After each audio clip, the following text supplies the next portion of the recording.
Luck tends to favor the prepared. When a nice looking deer shows up, you know, in my sights, walks onto my stand, whatever, I'm probably gonna pull the trigger. Oh Satan, please leave me alone. I'm going to see Jesus in my heavenly home. I'm walking this highway, dark though it may be, far in the distance, I see eternity.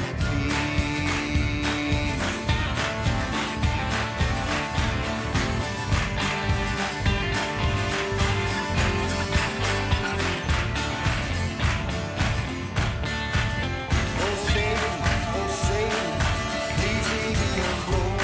I'm going to see Jesus in my heavenly home. Oh Satan, please leave me alone. I'm going to see Jesus in my heavenly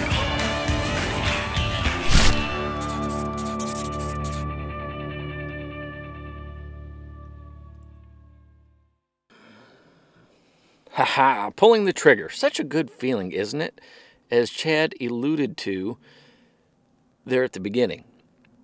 When he gets an opportunity at a nice deer, something that gets his blood pumping, whether it's an arrow or a bullet, he is going to send a projectile downrange.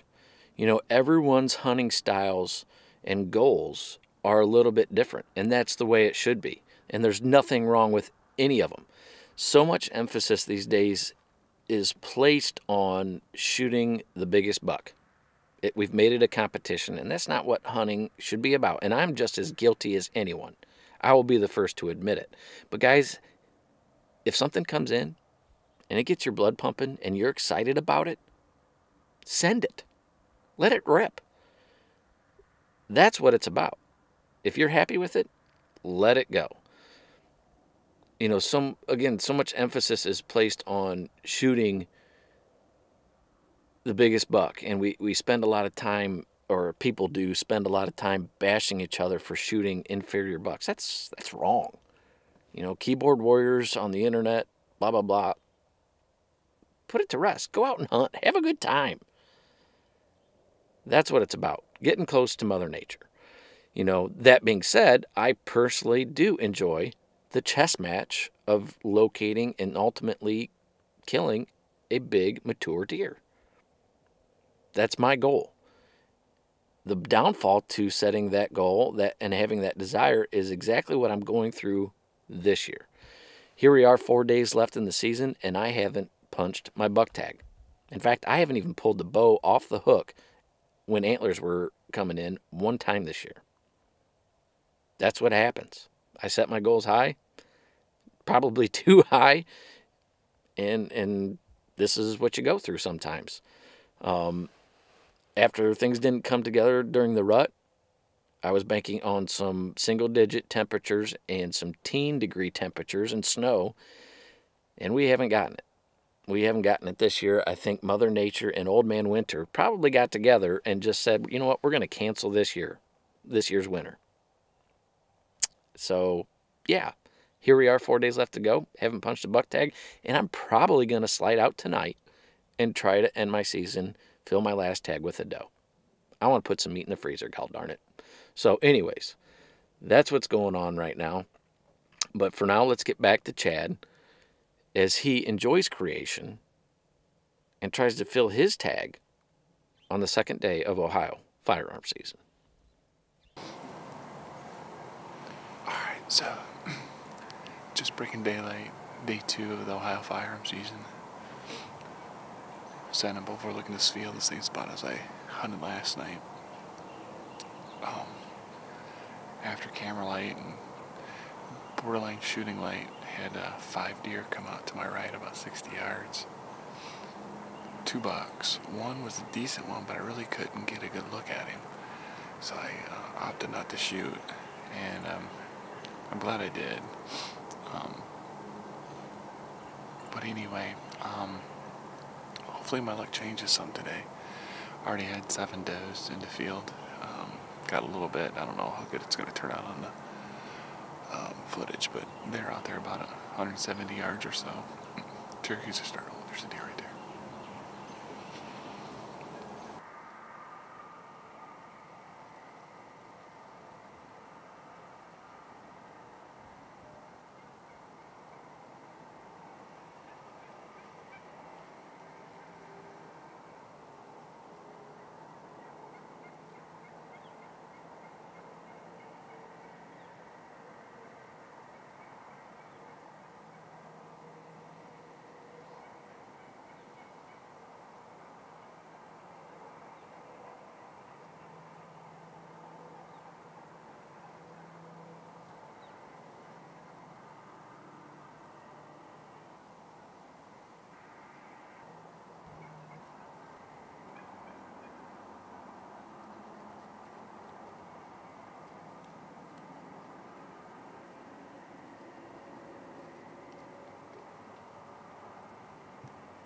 was exciting. Nice little 2-year-old. Those does were walking along that ridge over here. And they were looking, you know, this way. I kept checking to my left. And sure enough, look along that edge and there was that buck. I don't know if he saw me. I bet he did. I think he saw something up here he didn't like. But nonetheless, it's going to be a nice deer. Another 2 years or so. But anyway, hopefully that's something that changes my luck for today. Buck is still standing out there about 200 yards. I actually ate a bowl of Lucky Charms this morning just to help out. We'll see what happens.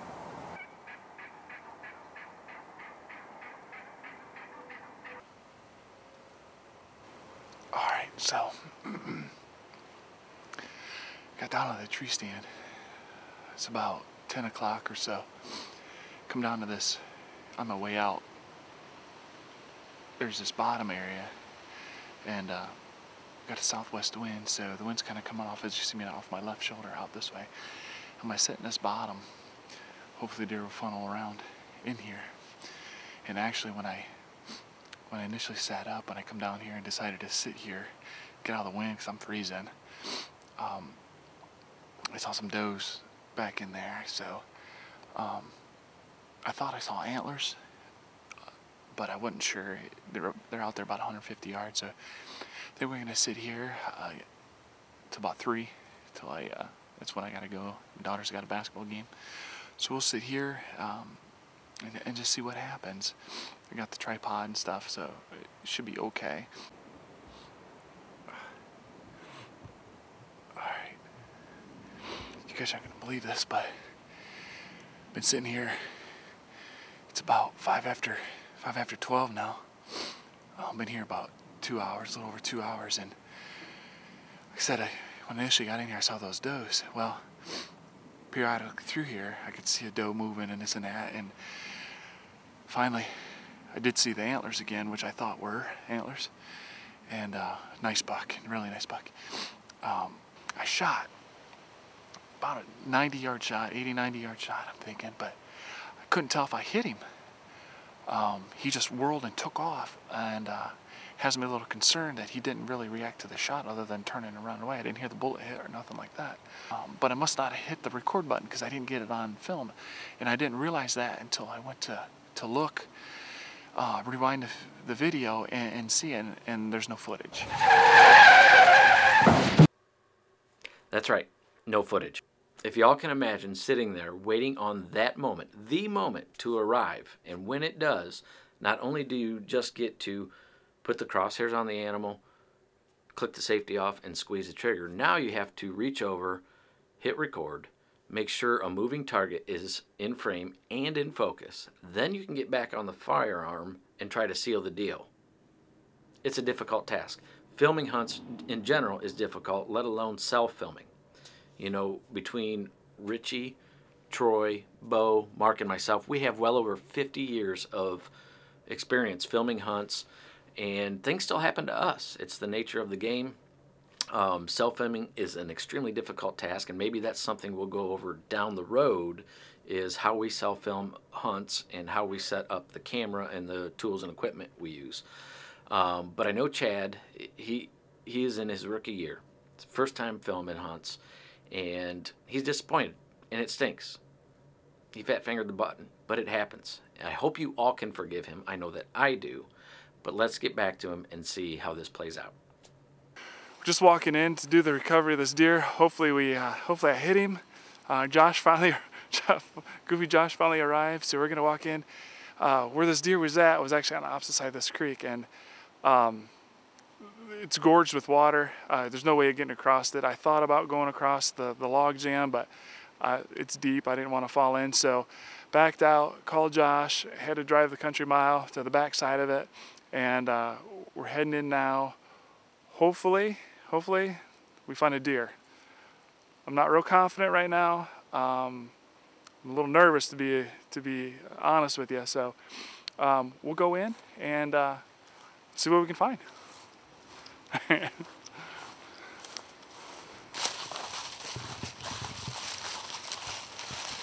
That's not even the main creek, and look how full that. Monster rub. Okay, not really. This one's a little bit better.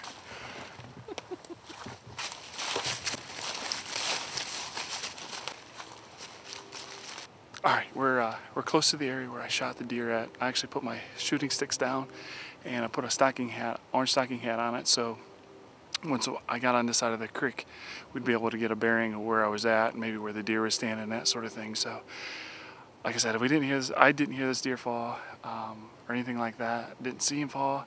I did hear a crash, but I didn't know if it was him coming back across the creek on the other side, because this kind of does an oxbow back in here. So, as we get a little bit further, we're gonna go a bit slower. Hopefully pick up some blood. I'm crossing my fingers, I really am.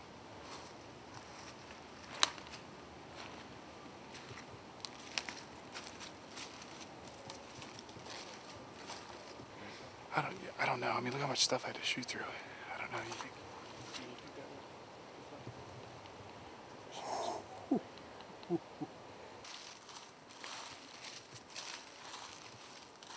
oh, boy, look at that. There's tines right there, Josh. Where? Right there, right there, right there. You gotta be kidding me. I honestly don't see it. Right? Yeah. Hold on. Is it tines? Or is that just dead? No, it's tines. It's tines. There's the body laying there too. You gotta be kidding me. I still don't see it, dude. You don't see it? No. Right here, right straight in front of me. Where? About 40 yards, 30 yards. Straight ahead. Oh. You gotta be kidding me. He didn't go, if I'm guessing where he was standing, 60 yards? I thought I heard a crash, but I wasn't sure. You're right. He probably splashed through this water. Dude, that's awesome.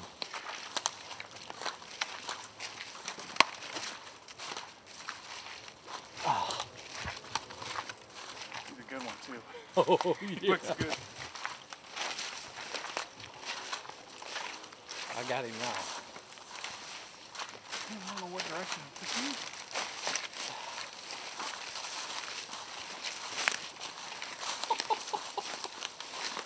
Oh my.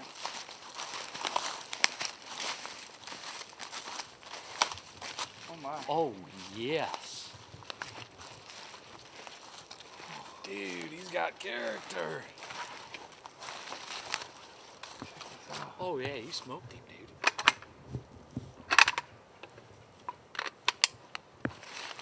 Oh my. Oh, yeah. Get behind that bad boy. Let's see him. Kidding.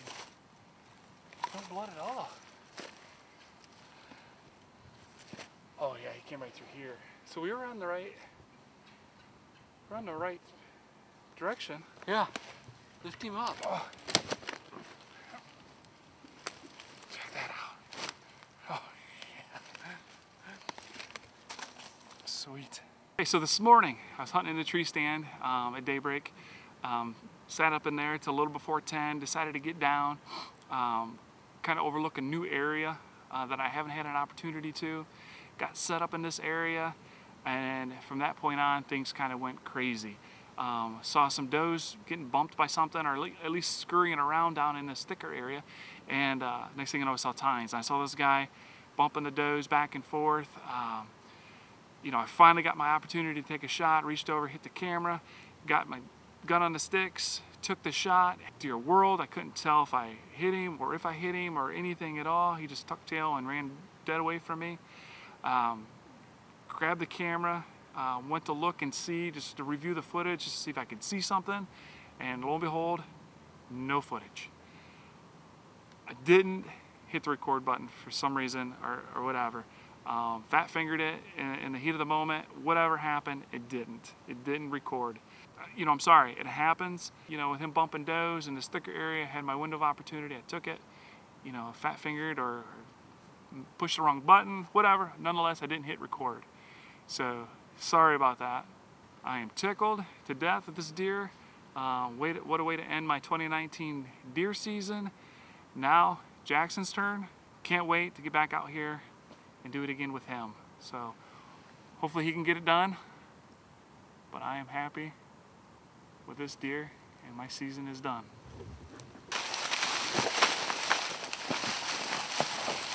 You know, as I stand in here and continue to admire my deer that I shot yesterday afternoon, can't help but think about, you know, what I'm about and that sort of thing. You know, I have a full-time job, just like everybody else. My time to hunt is limited. I have vacation time that I spend and, you know, stuff like that. Learning how to film myself and that sort of thing has been a challenge, no doubt about it. But, you know, my story, I guess what I'm trying to explain here, my story is this. You know, yes, I run a few trail cameras. Yes, we get excited when we see a nice deer on the trail camera.